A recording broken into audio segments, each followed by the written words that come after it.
mañana con 31 minutos recibimos en la sala de entrevistas al viceministro de Producción e Industrias, Andrés Robalino, para conocer y ampliar también la información alrededor del anuncio que hizo el gobierno nacional también el día de ayer sobre el arancel que se aplica al régimen del 4x4. Viceministro, gracias por acompañarnos. Esto fue implementado en el año 2012 para que las personas puedan realizar estas importaciones personales también. ¿Qué ha pasado desde esa época acá que se toman estas medidas de cambio? Bueno, primeramente, muy buenos días. Muchas gracias por la invitación. Usted tocó el tema exacto del análisis que tuvimos dentro del Ministerio. El 4x4 que se implementó en el 2012 se lo implementó con el objetivo de que sea una importación personal. Y esa palabra personal significa que yo puedo traer productos ahora, bueno, hasta ayer justamente, sin pagar ningún tipo de arancel, y lo puedo traer o 4 kilos o $400 con un tope máximo anual de $1,600. Pero es para uso personal. No lo puedo vender, no puedo transformar en un negocio una medida que es específicamente para uso personal. Y esa es justamente la razón del crecimiento exponencial que ha habido del 4x4. Porque hasta el 2020, de alguna manera, se estaban manejando datos reales del uso del 4x4 de manera personal.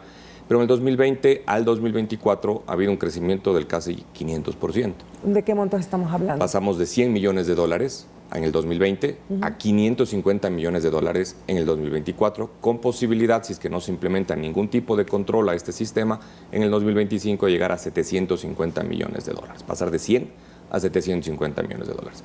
Comenzamos a analizar y a profundizar la información conjuntamente con el sector privado, eso es importante señalar, pero también con el sector público, Ministerio de Finanzas, SRI, Aduana del Ecuador, para un poco profundizar los datos, y llegamos a la conclusión de que el sistema estaba siendo mal utilizado. Muy poco, un porcentaje muy bajo de esos 550 millones del año pasado estaba dirigido a autoconsumo y la mayor cantidad estaba dirigido a comercializar el producto. ¿Por qué esto no está bien? Porque es ilegal. Cuando una norma exacta, no es un contrabando, pero es un mal uso de una norma. Yo estoy utilizando una norma que es para autoconsumo, que no puedo vender porque yo tendría que pagar aranceles. Y les pongo un ejemplo. El 70% de los paquetes que vienen de 4x4 es textil y calzado. Dos sectores que tienen el 95 y el 96% de sus empresas son microempresarios. Estas empresas, sean importadores formales o productores nacionales, están trayendo sus productos pagando arancel, pagando IVA y pagando impuestos aduaneros y cumpliendo reglamentación técnica. En el 4x4 se elimina todo eso. Las personas pueden traer para autoconsumo sin pagar arancel, sin pagar IVA y sin cumplir con reglamentación técnica, lo que es una afectación potencial al consumidor. Entonces, si yo le pongo al microempresario, industria nacional, que está importando su tela o importando su materia prima para sus calzados, pagando IVA, pagando en algunos casos aranceles y pagando impuestos de ley, y le comparo contra el que trae en 4x4 sin pagar ningún tipo de impuestos, obviamente hay una distorsión en el mercado. El uno está ganando millones de dólares, porque estamos hablando de 550 millones de dólares que se importó el año pasado, y el otro está cada vez perdiendo mercado. El uno es de empleo nacional, el otro no se genera empleo. Y entonces, con esta medida, reiteramos, $20 a los paquetes. A cada paquete. ¿Se va a reducir esta brecha que usted mencionaba? ¿Y por supuesto, claro, porque si usted cumple, si la persona está trayendo los 4 paquetes que significan los 4 kilos o $400 para cumplir con los 1,600, se paga $20 por paquete. Eso significa que al año una persona podría pagar $80 en total, pero tiene $1,600 de cupo. Eso significa que el incremento que va a tener al año es del 5%. Eso es la persona que está actuando de manera correcta y formal, cumpliendo la norma. Ahora, tenemos situaciones de personas que utilizan a un número importante de ciudadanos que importan con su cédula, llegan a los 1,600, pero pagan con una tarjeta de crédito, 2 tarjetas de crédito. Esas personas que no están trayendo 4 paquetes, sino están trayendo 400 paquetes, van a pagar $20 por paquete. La pregunta ¿es justo que esas personas que están incumpliendo una medida paguen $20 por paquete? Por supuesto que sí.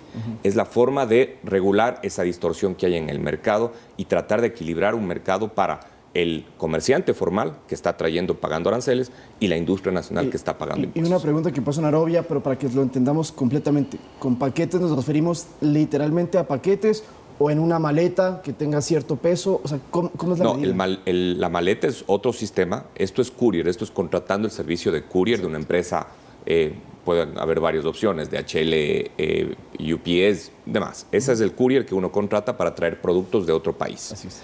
Entonces, ese servicio, a ese paquete que es o 4 kilos o $400, se le va a poner una tarifa de $20 y, como les digo, máximo la persona honesta, y hay que ser muy directos en eso, va a pagar $80 al año, lo que significa el 5% del total que tiene en el año, que es $1,600. El afectado sí es el que está incumpliendo la medida y está haciéndose millonario de una manera ilegal en contra de la industria nacional, del comercio formal, del empleo nacional y obviamente del fisco.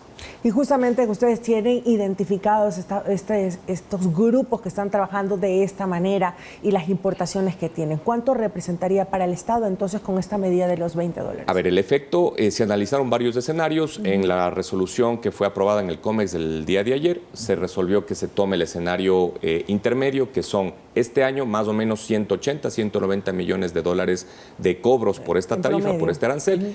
En todo el año 2026 llegaríamos a 250 millones. ¿Por qué no se llega más? Porque obviamente va a reducirse la cantidad de personas que están mal utilizando este sistema y más bien se va a incentivar. Pero usted hizo una pregunta muy importante, ¿qué se está haciendo para controlar? Porque debemos estar conscientes que un impuesto, un arancel no controla. Claro. Entonces, en el trabajo que se hizo en estas mesas, conjuntamente entre el sector público y privado, se revisaron y se están implementando 8 acciones en el mediano y en el largo plazo, porque la del corto plazo era específicamente el arancel. En el mediano y en el largo plazo se están haciendo temas relacionados a un mayor control en aduanas. Para eso se va a utilizar el nuevo sistema Palantir, que fue presentada la semana pasada por el presidente de la República. En el módulo 2 de este sistema está específicamente el manejo de los couriers y ahí se va a poder controlar y conocer y hacer un simple cruce, información de la cédula que tienen las que hacen las importaciones de la persona con información de la tarjeta de crédito. La información de la tarjeta de crédito es clave porque es realmente la que hace la compra, porque la cédula está cumpliendo la ley, la que incumple la ley es la tarjeta de crédito. Esa tarjeta de crédito tiene información los couriers y tienen información las herramientas electrónicas tipo Temu, Shein. Entonces ahí también entramos a trabajar con ellos porque hay que comenzar a estar conscientes de que se está haciendo un daño al Ecuador, a la industria, al comercio formal, al fisco y también potencialmente al consumidor, perdón. Y este proceso de corto y mediano plazo se lo va a ir trabajando con varias instituciones. El Ministerio de Telecomunicaciones es un factor clave aquí, porque son los que dan la licencia al courier. También el servicio de postal en el Ecuador es parte fundamental en el trabajo. Entonces son acciones de mediano y largo plazo que se van a ir implementando y ahí se irá analizando también las formas en las cuales se pueda ir controlando de mejor manera y encontrando a estas personas o estos grupos que están mal utilizando la medida. Quería preguntarle justamente estas plataformas chinas, también estadounidenses, que son de envío de paquetes y que mucha gente las utiliza, ahí también van a caer los $20 de Por supuesto. Es justamente uno de los efectos que se tiene y es la razón por la cual hay que trabajar con ellos. El objetivo no es irse en contra del comercio electrónico, que sería una locura en el año 2025. ¿Por qué eso dicen que los consumidores se verían afectados? En el 5%, y eso fue la explicación que le hice al inicio, ¿no? Sí, hay una afectación al consumidor, pero no es una afectación que le va a cambiar su consumo. No estamos poniendo una decisión que le va a afectar al 50% de su consumo, sino es el 5% del arancel, es lo que significa realmente el consumo total. Claro. $20 por paquete, 4 paquetes al año, puede importar $1,600, es el 5%. El afectado es el que está trayendo 500 paquetes, porque ese sí va a pagar $20, pero es el que está cometiendo un acto ilegal, al que hay que encontrarle de una manera mucho más física, porque realmente el efecto al país, estamos hablando de 4 años de que se ha quintuplicado las importaciones por 4x4. Entonces ese proceso es el que necesitamos ya un apoyo de aduana del Ecuador para encontrar a esas personas que están mal utilizando y que están afectando realmente a todo el país y al empleo en el Ecuador, que es tan importante. Viceministro, ahí también más adelante, dentro de esos puntos que están analizando, colocar también impuestos directamente a las importaciones o a los pedidos de estas plataformas internacionales, como nos mencionaba Lautaro. Se está analizando, pero yo creo que eso es un trabajo que se lo va a ir evolucionando. No somos los únicos en el mundo que está implementando este tipo de medidas en contra del comercio electrónico. Han habido países que han puesto aranceles del 300%, caso Estados Unidos. Hay países como en Perú, en Chile y en Colombia que el arancel nuestro, que acaba de poder implementarse de 20%, de $20 a paquete ayer, es un arancel mínimo a comparación de lo que está sucediendo en Perú, en Colombia y en Chile. Realmente en Brasil se pusieron aranceles sumamente altos. ¿Por qué? Porque el crecimiento es exponencial. Entonces, de alguna manera hay que manejar ese crecimiento y defender a la industria nacional y al comercio formal. Y ahí es justamente uno de los temas que se está conversando, que se están yendo en contra de los acuerdos comerciales. Para nada, todo acuerdo comercial está dentro del marco de la Organización Mundial del Comercio, que permite la implementación de aranceles cuando hay un daño grave a la industria nacional. Entonces, usted está cumpliendo. Y sobre eso, para que precisemos bien esta medida, dentro de las importaciones de mercancías hay varias categorías que están definidas por letras. Este 4x4 es la B. Hay otras que son, por ejemplo, medicinas, alimentos, inclusive para los migrantes, que es la G, tienen otro régimen. Exactamente. En ellos no aplica la medida. No se toca. Los migrantes tienen los mismos beneficios, no pagan IVA, no pagan arancel, no cumplen con reglamentación técnica y pueden traer sus productos. Es más, no tienen ni siquiera límite de $1,600, pero lo que sí es importante es que ellos conozcan de que deben utilizar la categoría G. El 4x4 no es para migrantes, el 4x4 es para el consumidor ecuatoriano. La G es para que el migrante que vive en Estados Unidos, en España, donde sea, pueda enviar a sus familiares la cantidad de productos que desee. Y si yo soy familiar de un migrante, ¿podría yo registrarme? Entiendo que en el G también. Por supuesto, tiene que registrarse aquí y también allá, en la Embajada del Ecuador, en cualquier país del mundo, para que pueda hacer los envíos utilizando esa categoría. Claro, para tener ese control y poder utilizar esta categoría. Para que haya ese no control de lado y lado, ¿no? Viceministro, muchísimas gracias por acompañarnos. Sí, que tengan un excelente día.